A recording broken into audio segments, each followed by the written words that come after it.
안녕하십니까. 오늘은 비비님들께 웃기지마 일본아 라는 말씀을 한번 드려볼까 합니다.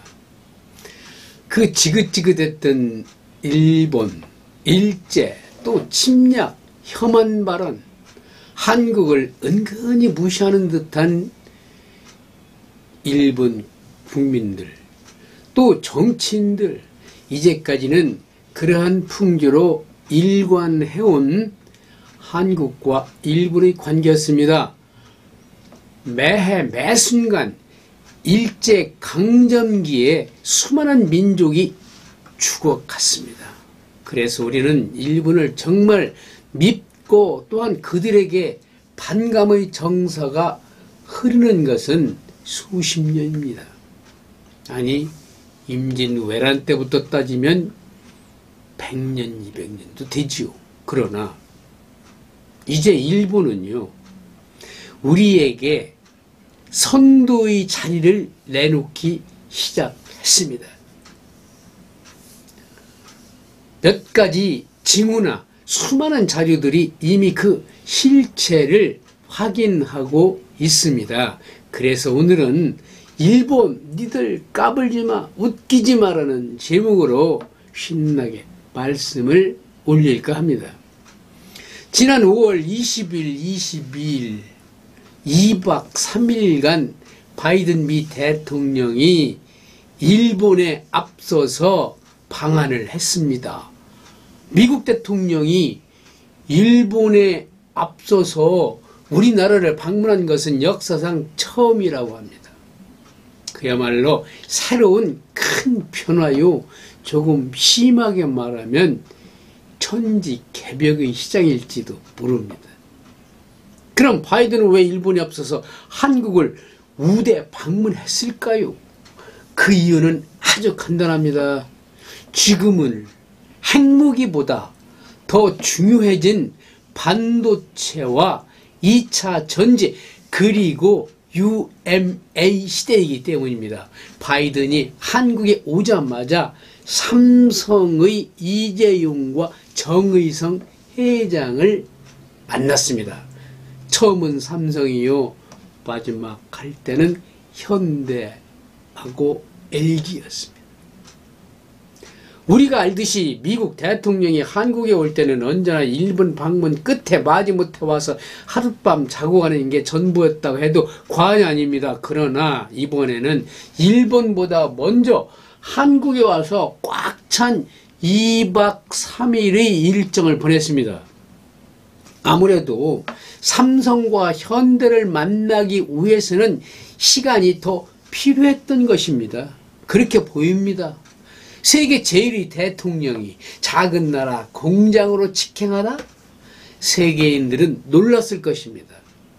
그 순간 삼성과 현대는 기업적 위상은 세계의 기업에서 하나의 작은 국가 같은 이미지를 세계의 기업인들에게 인식시키는 세계의 광고였다고 볼 수 있으며, 바이든의 방문은 수백억 달러의 생산 유발 효과는 물론 세계를 계속해서 제패할 수 있는 입지를 구축한 것으로 생각됩니다. 정말 신납니다. 비비님들, 구매력 지수 또한 중요한 경제 지표이기 때문에 일본을 넘어섰다는 것은 의미가 큽니다. 일본 정부는요, 부자인데 국민은 가난하다는 세간의 평가가 맞는 것입니다. 1인당 명목 GDP 차이도요 6,000달러 정도라 조만간 따라잡을 수 있다고 합니다. 우리에게 해방 이후 일본은 언제나 넘을 수 없는 상대였고 늘 앞서 있는 존재였는데, 수치를 보니 이제 만만해 보이기까지 합니다. 경제뿐만 아니라요, K-POP, BTS, 기생충, 이번에 또 됐죠. 이별의 순간인가.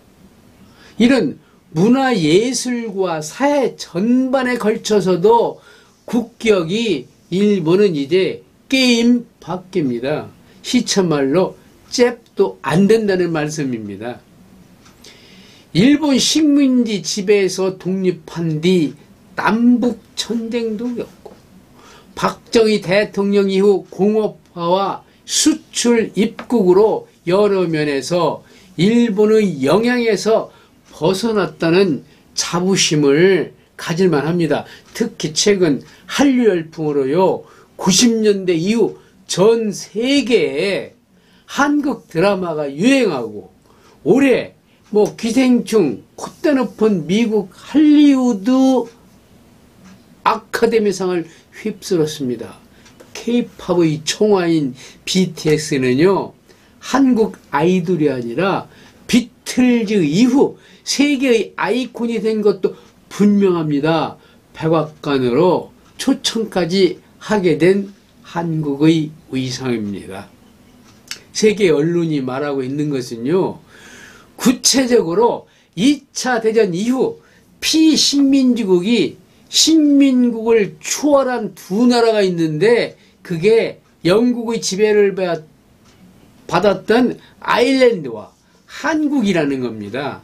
아일랜드는 300년 이상 영국의 지배를 받다가 20세기에 들어서 독립했는데 IT 강국으로 2003년 영국의 1인당 GDP를 넘어섰다고 합니다. 벌써. 이 역사적 성취를 기념하여 수도인 더블린 광장에 기념탑을 세웠다고 합니다. 우리도 반도체 및 경제 지표가요, 앞선 날을 기념하여서 광화문 내거리에 일본을 이겼다라는 기념탑 하나쯤 세웠으면 하는데 그것은 제 바람일까요? 수많은 땀을 흘리셨던 중동 산업 일꾼들, 독일 광부와 간호사들, 차관이 없어서 간호사들, 광부들이 월급을 담보로 차관을 빌려오던 그 시대, 또 월남전쟁에서 피 흘렸던 수많은 젊은이들, 산업, 고속도로, 철강 산업 등을 이 모두의 중심에는요, 우리 베이비 부모인 우리들이 있었습니다. 그런데 요즘은 조금 꼰대니 왕꼰대니 보수니 해서 약간은 홀더를 받는 그런 느낌까지 있는데 정말 슬프고 애달픕니다. 베이비 부모님들이 없었더라면 오늘날 이 좋은 대한민국이 있었겠습니까? 다른 사람은 반론도 하지요. 시대적인 흐름이라고. 그것은 웃기는 말씀입니다.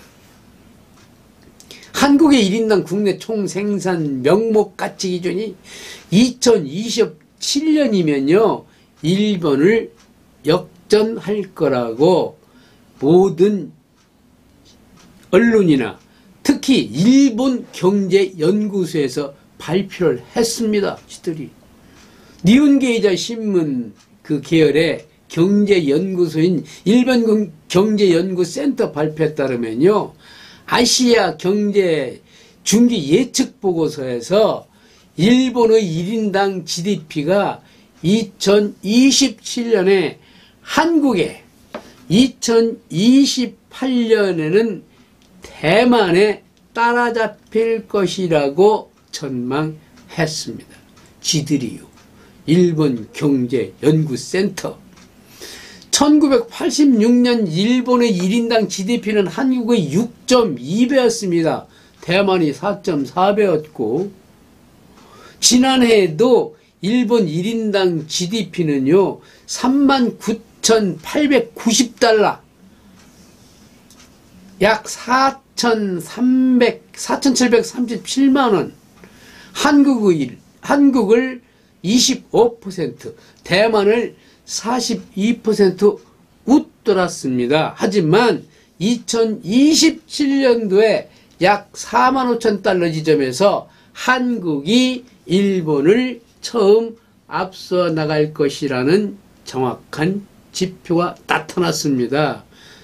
더군다나요, 2035년 한국의 1인당 GDP는요, 6만 달러를 넘어서는 반면 일본은 5만 달러가 채 안 될 거라고 전망하고 있습니다. 신나지요? 세상의 변화가 너무 빠르시죠? 요즘 저는 평생 공부한 것이 흔들리는 것을 절감합니다. 불과 수십 년 전만 해도 핵무기나 석유가 제1인 세상이었는데 이제는 확연히 달라졌습니다. 이제는 핵무기나 석유보다는요, 반도체와 2차 전지 또 UAM 즉 도심 비행, 이동수단과 로봇 같은 것이 더 중요해진 세상이 도래한 거라고 김덕권 시인은 말하십니다. 오늘은 그 시인의 칼럼을 보고 편집해서 일부는 말씀드렸습니다. 너무 흥분이 되고 좋았어요. 다음 영상도요, 계속 일본을 이기는 법, 그 길을 넘어 일본을 지배까지 할 수 있는 한국을 생각하며 또 하나 만들어 올리겠습니다. 우리는 왜 바이든이 한국 땅을 밟은 지 10분 만에 삼성전자를 방문하는지 궁금했습니다. 삼성전자가 반도체 메모리 분야에서 세계 1위 기업인 것은 사실이지만요, 메모리보다 더 비싸고 어려운 비메모리 분야에서는요, 대만의 TSMC에 비해 절반 수준도 안 되는 게 사실이었습니다. 이게 약간의 문제가 앞으로 될 것 같습니다. 이게 무슨 이야기면요, 걱정 마십시오. 다음 영상에서 자세히 말씀 올리고, 오늘은 여기까지입니다. 비비님들 건강 조심하시고 다음 만날 때까지 안녕히 계십시오. 감사합니다. 우리 베이비 부모님들 화이팅입니다.